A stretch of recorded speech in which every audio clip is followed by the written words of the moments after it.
Hello. Now we will calculate the potential due to this uniformly charged non-conducting sphere. So there is this uniformly charged non-conducting sphere and the charge is embedded within the volume of this sphere. Q, R and rho, everything is given, and in the last lecture we have calculated the electric field due to this structure inside as well as the outside. So for all outside points, if you see, this structure is behaving as if you compress the whole system and you make it a point charge and you put it at the center. So if I compress this whole structure, there will be only capital Q charge, and if I put that charge at the center, then for all outside point, the Coulomb's law will follow. This is the formula. Okay. So when it comes to the, as we see in this case as well as the spherical shell case, so when it comes to the outside points, the spherical bodies, they tend to have the same formula as the formula due to the single charge particle. But in this lecture, we will learn the potential due to this structure. Okay. To calculate the potential, we have a relationship, since we know the electric field as well as the potentials are related as minus of E dot dr. So dV is equals to minus of E dot dr. That's the relationship. So using this relationship, because electric field I know for outside as well as inside points, I'll be calculating the formula for potential. So first I'll go for outside point. So for outside points, okay. So I'll be using second formula. So dV will be equals to, I'll use the second formula, that is 1 upon 4 pi epsilon naught q upon r square. The direction in this case is along the radius vector, which is this same here.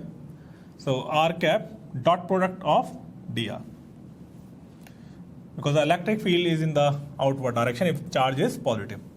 So this value will convert into 1 upon 4 pi epsilon naught capital Q upon r square dr dV. Now let's integrate this formula. So if I integrate this, then integration of dV will be equals to minus of 1 upon 4 pi epsilon naught, capital Q will take it outside, then it will be dr upon r square. Limits will put from infinity to small r.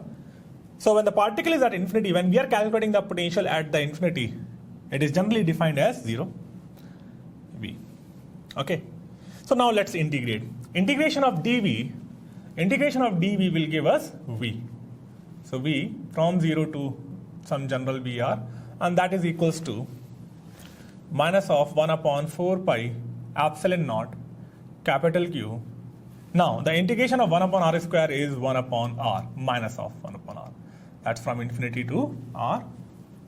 So this value will be VR, and that is equals to, you see, this negative will become positive, and if you put the values, it will become 1 upon 4 pi epsilon naught q upon r. So potential for all outside point is similar to the potential due to the point charge here also. So the electric field formula is same as well as the potential formula is same for outside point. Okay. Now let's go for inside points. So for inside points. Okay. Now before going for inside point, let's calculate the potential at the surface. So from here, if I calculate the potential at surface V capital R, that will come out to be 1 upon 4 pi epsilon naught capital Q upon R. This is the potential at the surface. Now let's go inside. So inside, dV will be equals to, we'll use the formula, and that is minus of E dot dr.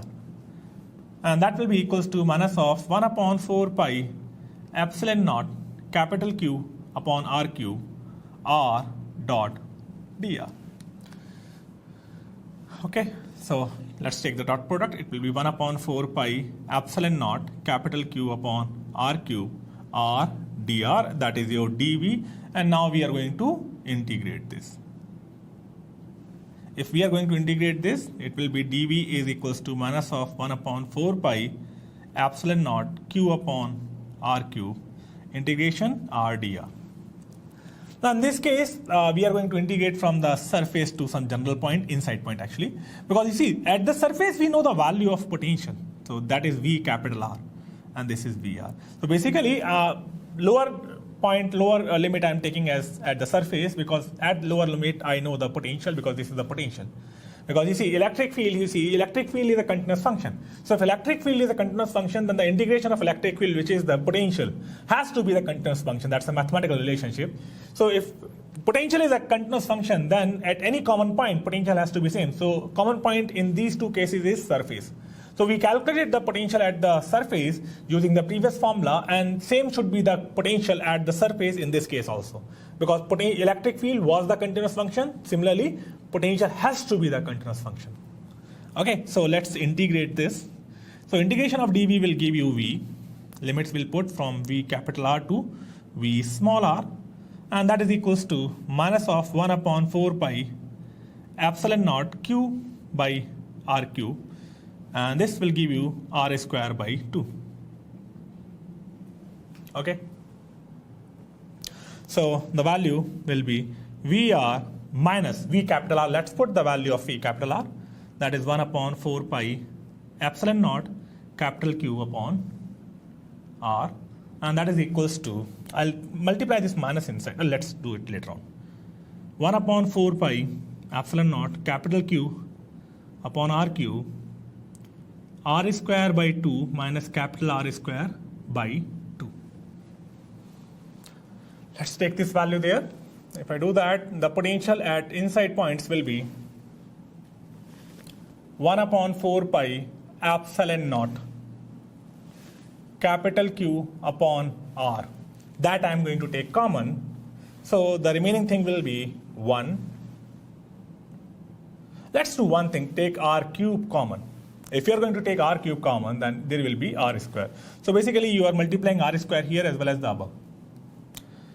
Minus of R square by 2 plus of R square by 2. If you multiply this minus inside, that reverse will happen.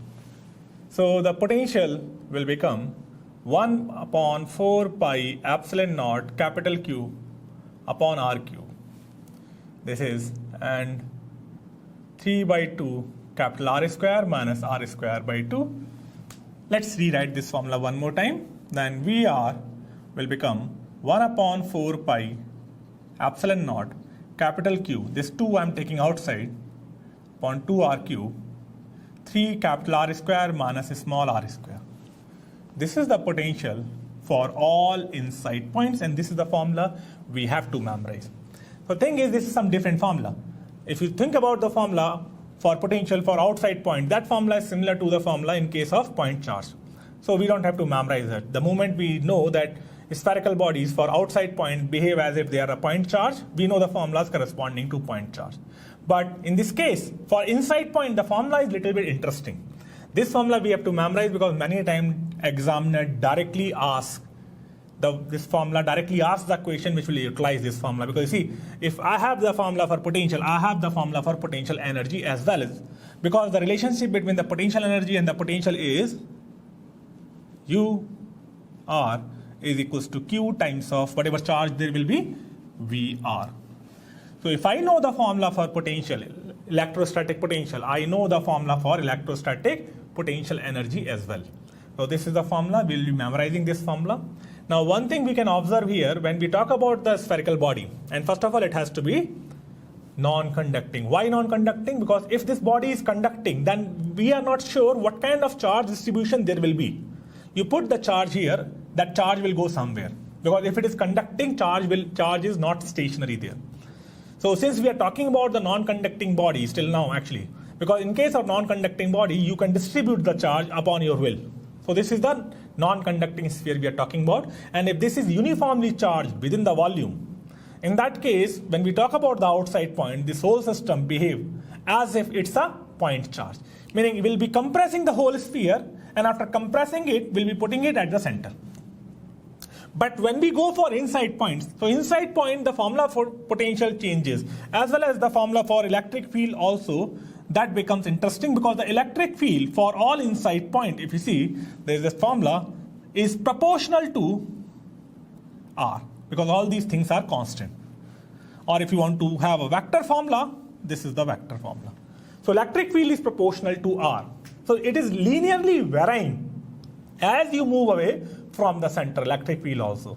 And at the same time, this is the formula, if you differentiate this formula with respect to R, negative of differentiation of potential gives you the electric field. So by differentiating this with respect to, because see, this is the formula. So by differentiating this formula with respect to R, you'll be getting the electric field as well. So these two formulas we have to memorize because this is something interesting when you go for insight points in case of non-conducting solid spheres. Okay, I hope you understand that. Thank you.